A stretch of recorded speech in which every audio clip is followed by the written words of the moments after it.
Hey, what's up guys? Welcome back once again. दोस्तों, हमारी आज की कहानी एक बहुत ही अलग कॉन्सेप्ट पर बेस्ड है। आप सभी इस कहानी को अपनी जिंदगी से जोड़ पाएंगे। हम सभी को कर्मा का कॉन्सेप्ट पता है, लेकिन क्या कभी आपने रियल लाइफ में इस कॉन्सेप्ट को अप्लाई किया है? अगर हम इसे यूज करें तो हमारी लाइफ कैसी होगी? क्या इसे कुछ अलग होगा या फिर नहीं? ये सब कुछ हम जानेंगे हमारी आज की कहानी में। तो बिना समय गवाए चलिए चलते हैं सीधा कहानी की तरफ। कहानी की शुरुआत होती है जेफ नाम के यू लिफ्ट ड्राइवर से, जो कि कुछ कॉलेज गर्ल्स को लिफ्ट देने के लिए आता है। वो लड़कियां जेफ को बताती हैं कि वो मार्केटिंग की पढ़ाई कर रही हैं, जिस पर जेफ भी बताता है कि उसने भी मार्केटिंग की हुई है। अब ये सुनकर वो लड़कियां उसका मजाक बनाते हुए कहती हैं कि अगर ऐसा ही है तो हमें अपने फ्यूचर पर ध्यान देने की जरूरत है। इनडायरेक्टली वो जेफ की करंट पोजीशन पर उसका मजाक बना रही थी। खैर, अब उन्हें ड्रॉप करने के बाद वो अपनी मॉम से मिलने के लिए जाता है। अब जेफ की मॉम को ये पता था कि वो अभी भी एक कंप्यूटर कंपनी में जॉब करता है, पर वो जॉब एक हफ्ते पहले छोड़ चुका है। ये जानकर वो काफी नाराज होती है। वो उसकी यू लिव जॉब को सपोर्ट भी नहीं करती, बट जेफ को ये बात पसंद नहीं आती, क्योंकि उसे जो काम करना अच्छा लगता है वो वही करता है। बट उसकी मॉम का बार बार उसकी जिंदगी में इंटरफेयर करना उसे बिल्कुल भी पसंद नहीं आता। खैर, जेफ की समांता नाम की एक गर्लफ्रेंड भी होती है जिसके साथ वो रहता है। दोनों एक दूसरे से काफी प्यार करते हैं और समांथा को इस बात से कोई परेशानी नहीं है कि वो यू लिफ्ट ड्राइवर है। अब एक बार जेफ की कार में एक अमीर पैसेंजर ने लिफ्ट लिया था। आकर बैठता है। वो उसे काफी अच्छे से बात कर रहा था, बट तभी अचानक से उसकी गाड़ी खराब हो जाती है। अब वही पैसेंजर जेफ के ऊपर काफी गुस्सा होने लगता है और वो उसे बुरी रेटिंग देने की बात कहने लगता है। ये सुनकर जेफ ने उसे सारे पैसे अपने दे दिए और राइड भी कैंसिल कर दी। अब जहां पर उसकी गाड़ी खराब हुई थी वहां एक भिखारी खड़ा था। वो जेफ और उसकी कार को काफी देर से देख रहा होता है। कुछ देर बाद वो उसकी मदद के लिए आगे आता है। वो उसकी कार को साइड में लगवाने में मदद करता है, लेकिन अब जेफ के पास कोई पैसे बचे ही नहीं तो वो उस भिखारी को भी दे सके। खैर, इसके बाद वो घर वापस चला जाता है। वहाँ वो समांथा से कहता है कि अब उसे ये जॉब छोड़नी पड़ेगी, क्योंकि उसकी कार खराब हो गई है और उसे ठीक करवाने के लिए $1000 की जरूरत है, जो उनके पास है नहीं। और क्योंकि वो जॉब नहीं करेगा तो वो उन लोगों को इस घर को भी छोड़ना होगा। इसके बाद ना चाहते हुए भी उसकी मॉम के साथ उसे जाना होगा। वो ये सोचकर काफी परेशान हो रहा था कि आखिर उसकी लाइफ में इतनी प्रॉब्लम उसे क्यों फेस करनी पड़ रही है। वो ये सब समांथा से डिस्कस कर ही रहा होता है कि तभी समांथा कहती है कि देखो, तुम इतना परेशान मत हो। उसके बाद वो उसे अपने कलीग के बारे में बताती है, जो 3 महीने के लिए इंडिया गया हुआ है और वो समांथा को अपनी एक बहुत ही महंगी कार देकर गया है उसे इस्तेमाल करने के लिए। ये बताकर समांथा उसकी कार की चाबी जेफ के हाथ में रख देती है। ये सब सुनकर जेफ खुशी से पागल हो जाता है और अगली सुबह नई कार में जेफ एक बार फिर से अपनी जॉब के लिए निकल पड़ता है। इस बार उसे एक बार फिर वही भिखारी नजर आता है, पर आज उसके पास पैसे थे। इस वजह से वो उसे कुछ पैसे देता है। अपने पैसेंजर को ड्रॉप करने के बाद अचानक जेफ को उसकी गाड़ी में कुछ पैसे दिखते हैं, पर ये पैसे उसके किसी पैसेंजर के नहीं थे। जो बात काफी अजीब थी, आखिर ये पैसे कहाँ से आए? पर जो भी हो, आज वो पैसे पाकर बहुत खुश होता है। वो समझ नहीं पा रहा था कि आखिर उसकी लाइफ अचानक से इतनी कैसे बदल गई। एक दिन पहले जहां उसे अपने घर तक छोड़ने की नौबत आ गई थी, आज वहीं वो एक शानदार कार में घूम रहा है और उसे पैसे भी मिल रहे हैं। उसकी खुशी का आज ठिकाना नहीं रहता। वो जानना चाहता है कि आखिर ये सब उसके साथ कोइंसिडेंटली हो रहा है, ये बस कुछ पल की खुशी है। खैर, अब अगले दिन वो एक बार फिर अपनी जॉब के लिए निकल पड़ता है। रास्ते में उसे एक बार फिर वही भिखारी मिलता है। अब यहाँ जेफ उसे लिफ्ट ऑफर करता है, लेकिन वो भिखारी उसे मना कर देता है, जिस पर वो उसे कुछ खाने का सामान देकर आगे बढ़ जाता है। वो हर रोज की तरह अपने सभी पैसेंजर को उनकी लोकेशन पर पहुंचा देता है। फिर लास्ट में जब वो घर वापस लौटता है तो देखता है कि उसकी कार में बहुत सारी ग्रोसरीज रखी हुई है। ये सब देखकर उसे लगता है कि शायद समांथा ने ये सब गाड़ी में छोड़ दिया होगा, लेकिन जब वो घर आकर समांथा से इस बारे में पूछता है तो वो साफ मना कर देती है। अब दोस्तों, ये सामान उसे किसी पैसेंजर का भी नहीं था, तो आखिर वो आया कहाँ से? ये अब एक और चमत्कार था। जेफ अब इस चमत्कार का राज जानना चाहता है। उसे ये बात जाननी थी कि आखिर ये सब कैसे हो रहा है। इस वजह से वो समांथा के साथ बैठकर अपने पुराने दिन को रिवाइज करता है। तभी अचानक उसे एक बात स्ट्राइक करती है और वो समांथा से पूछता है कि उसे क्या चाहिए, जिस पर वो कहती है कि उसे रनिंग शूज खराब हो गए, अगर वो चाहे तो वो उसके लिए रनिंग शूज ला सकता है। इन सब के बाद अब जेफ अगले दिन काफी सुबह ही अपनी जॉब के लिए निकल जाता है। वो अपने साथ अपनी गर्लफ्रेंड के जूते भी ले गया था। कुछ देर बाद वो दोपहर में वापस आता और उसके हाथ में बहुत सारे जूतों के बॉक्सेस थे, जिन्हें देखकर समांथा एकदम शॉक हो जाती है। उसे समझ नहीं आ रहा था कि ये सब क्या हो रहा है। आखिर जेफ इतने सारे शूज अचानक कहाँ से लाया? अब यहाँ पर जेफ अपनी सारी कहानी उसके सामने बयान करता है और उस मिरेकल के सीक्रेट को भी रिवील करता है। असल में ये सब उस भिखारी की वजह से हो रहा है। मतलब कि जेफ उस भिखारी को जो भी सामान दे रहा है वो उसे डबल होकर मिल रहा है। सबसे पहले उसने उसे जितने पैसे दिए उसके दुगने पैसे उसे कार में मिले।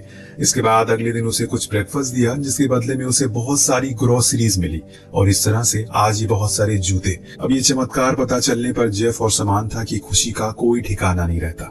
अब वो लोग रेगुलरली उस भिखारी को कुछ न कुछ सामान देते रहते हैं और इसके बदले उन्हें बहुत सा सामान मिलता है। वो दोनों लाइफ में इस मिरेकल को पाकर बहुत खुश थे और हो भी क्यों ना, उनकी मुश्किल जिंदगी अब आसान जो हो गई थी। वो काफी अमीर भी हो गए थे। अब वो लोग अपनी लाइफ की उस फेज में थे जिसको वो हमेशा से जीना चाहते थे। एक रात वो दोनों एक रेस्टोरेंट डिनर करने के लिए जाते और वहाँ वो लोग उस भिखारी का शुक्रिया करते हैं जिसकी वजह से आज वो यहाँ पर है। खैर अब यहाँ समांथा कहती है कि उन्हें और अमीर होना चाहिए इस मिरेकल का इस्तेमाल करके।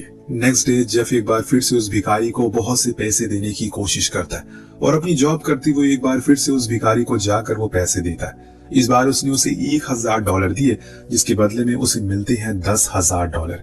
और जब इस $10,000 के बारे में समांथा को पता चलता है तो वो शॉक हो जाती है और अगले दिन एक बार फिर से जेफ उस भिखारी को पैसे देने के लिए जाता है, लेकिन इस बार वो उसे कहीं दिखाई नहीं देता।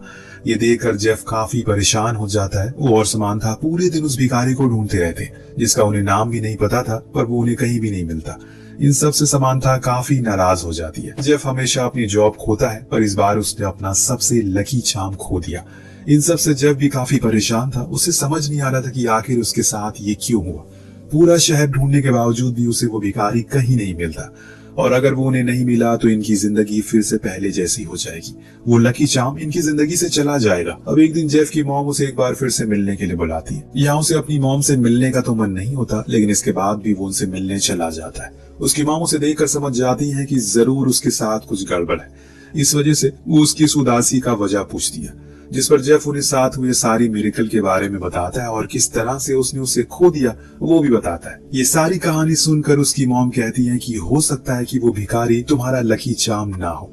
अब ये सुनकर जेफ को कुछ समझ नहीं आता क्योंकि उसने तो खुद ये सब ट्राई करके और टेस्ट किया था।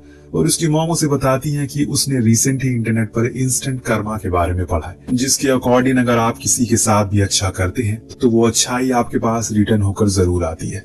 बस आपको उसके लिए थोड़ा इंतजार करना होगा। ये बात जेफ को थोड़ी अजीब तो लगती है, बट जो उसके साथ हुआ उसके बाद वो किसी भी बात को नेग्लेक्ट नहीं कर सकता। उसकी मॉम उसके साथ ऐसे पैसेंजर ट्रैवल करती हैं जो जेफ के लिए बहुत ही मोटिवेटिंग था। वो लोग एक भिखारी को जाकर एक ड्रिंक और कुछ पैसे देते हैं, लेकिन काफी देर इंतजार करने के बाद भी वो चीजें उनके पास डबल होके नहीं आती, जिस पर जेफ एक बार फिर से उदास हो जाता है। इसके बाद जब वो घर आता है तो समांथा बहुत गुस्से में बैठी थी। वो लकी चार्म गुमा देने की वजह से समांथा का बिहेवियर अब धीरे धीरे बहुत खराब होता जा रहा है। जेफ हालांकि उसे गुस्से का रीजन समझता है क्योंकि उसने हमेशा उसका साथ दिया था और कभी भी वो उसे छोड़कर नहीं गई। खैर अब जेफ उसे अपनी मॉम का इंस्टेंट कर्मा की थ्योरी बताता है और वो लास्ट में ये भी कहता है कि उसे पूरी कार चेक कर ली और उसे कुछ भी नहीं मिला। तभी समांथा उसे कार की बैक सीट के बारे में पूछती है और जैसे ही वो लोग वहाँ चेक करने के लिए जाते हैं वहाँ बहुत सारी ड्रिंक की बॉटल्स पैसे रखे होते हैं और ये देखकर समांथा खुशी से पागल हो जाती है। मतलब दोस्तों वो लकी चार्म के पास अभी भी मौजूद है। अब अगले दिन जेफ नॉर्मल लोगों को सामान देने लगता है। सबसे पहले वो एक जज को लिफ्ट देता है जिसे वो बहुत से च्युइंगम देता है और इन रिटर्न उसे बहुत सारे च्युइंगम मिलते भी हैं। इसके बाद वो एक लेडी को एक ब्यूटीफुल स्कार्फ देता है और इन रिटर्न उसकी कार बहुत सी चीजों से फुल हो जाती है और आखिर में वो घर जाता है और समांथा को ये सब बताता है। दोनों काफी खुश थे अपनी जिंदगी में। शाम को समांथा उसे बताती है कि उसकी कार ठीक हो गई है, तो वो मैकेनिक के पास जाकर उसे ले आए। वो कार अपनी लाता है और वापस से यू लिफ्ट में इस्तेमाल करने लगता है। उस कार में उसकी पहली पैसेंजर होती है एक अजीब सी लड़की जो कि बहुत शॉर्ट टेम्पर्ड लग रही थी। तभी वो अचानक से गन निकाल लेती है जो देखकर जेफ के होश उड़ जाते हैं। वो अपना सारा सामान और पैसे उसे दे देता है। इसके बाद वो लेडी फाइनली बिना उसे हर्ट किए वहां से चली जाती है। तब जेफ की जान यहाँ बच जाती है, लेकिन इस बार उसकी कार में उसे कुछ भी नहीं मिलता। उसने उस लेडी को 2 पैकेट भर के सामान दिए, साथ में पैसे भी, लेकिन उसके बाद भी उसे बदले में कुछ नहीं मिला। पर ये कैसे पॉसिबल था? वो और समांथा इस बारे में डिस्कस करने लगते हैं। पहले उन्हें लगता है कि शायद जेफ ने वो सामान अपनी मर्जी से उसे नहीं दिया। हो सकता है कि इस वजह से उन्हें वो पैसे ना मिले हों। हालांकि इन सब के बाद समांथा उसे इस बारे में ज्यादा ना सोचने के लिए कहती है, क्योंकि ये इतनी कोई बड़ी बात नहीं थी। अब नेक्स्ट डे जेफ एक बार फिर से समांथा से बात करता और उसे समझाता है कि ये मिरेकल ना ही उस भिखारी का है, ना ही किसी और चीज का। ये बस इंस्टेंट कर्मा है जो उन्हें कार के थ्रू रिवॉर्ड दे रहा है। क्योंकि जब उसने अपनी कार से दूसरों की मदद करने की कोशिश की तब उसे कोई रिवॉर्ड नहीं मिला। जेफ और समांथा डिसाइड करते हैं कि अब वो लोग अच्छे से उस कार को इस्तेमाल करेंगे और जितने भी दिन उनके पास बचे हैं उसे यूटिलाइज करेंगे, क्योंकि अब न जाने कब ये खत्म हो जाए। खैर, इसके बाद जेफ अपनी यूलिफ की जॉब करने के लिए निकल पड़ता है और लोगों की मदद करना स्टार्ट कर देता है। एक बार उसे एक प्रीस्ट मिलता है जो उसे गॉड पर फेथ के बारे में पूछता है। इस बात पर जेफ कहता है कि उसे फेथ पर तो कोई भरोसा नहीं है, लेकिन हाँ, उसे इंस्टेंट कर्मा पर जरूर भरोसा है, वो उसे ही फॉलो करता है। ये बात जानकर प्रीस्ट काफी खुश होते हैं। खैर, इसके बाद वो अपने पुराने फ्रेंड अमीलो से मिलने जाता है और उसकी माँ जो कि बहुत बीमार थी उन्हें देखकर वो उसे $1000 देता है। यहाँ से निकलने के बाद वो अपने यूजुअल रास्ते पर जा रहा होता है, तभी उसे एक दिन वही भिखारी नजर आता है जहाँ से ये सारा मिरेकल स्टार्ट हुआ था। वो उस भिखारी से बातें करता है और उसे पता चलता है कि उसका नाम हेनरी है। कुछ दिनों पहले जब जेफ ने उसे कुछ पैसे दिए तो कुछ लोगों ने उसे पैसे देते हुए देख लिया और उसके बाद उन्होंने हेनरी का पीछा किया और उसे मारकर वो पैसे छीन लिए और इसी वजह से वो कई दिनों से हॉस्पिटल में एडमिट था। यही वजह है कि जेफ के बहुत ढूंढने के बाद भी वो उसे नहीं मिला। खैर, वो उस भिखारी को प्लेग्राउंड के बाहर लेकर जाता है और उसे एक वेल फर्निश्ड अपार्टमेंट गिफ्ट करता है। इसी के साथ साथ वो उसे बहुत सारे पैसे भी देता है। अपनी जिंदगी में हुए इस मिरेकल से हेनरी बहुत खुश था। आज तक उसके साथ ये पहले कभी नहीं हुआ। आज तक वो एक होमलेस था, बिना घर का आदमी था, लेकिन आज उसके पास अपना घर है, पैसे भी है। इसके बाद जब घर आता है और समांथा को सब कुछ बताता है। असल में वो जितना ज्यादा दूसरों की मदद करेगा उतनी ही उनकी मदद होगी। ये कॉन्सेप्ट उन्हें अब अच्छे से समझ में आ गया था। ये सब होने के बाद वो अपनी जिंदगी में बेहद खुश थे और ऐसा लग रहा है कि उन्हें और कुछ नहीं चाहिए। तभी कुछ दिनों के बाद जेफ का फ्रेंड अमीलो का उसे कॉल आता है। उसने गैम्बलिंग में बहुत से पैसे गवा दिए और अब उसे अर्जेंटली $1,00,000 की जरूरत है। जेफ उसकी मदद करने के लिए मान जाता है क्योंकि वो जानता है कि वो जितनी उसकी मदद करेगा उससे कई गुना ज्यादा पैसे उसे मिलेंगे।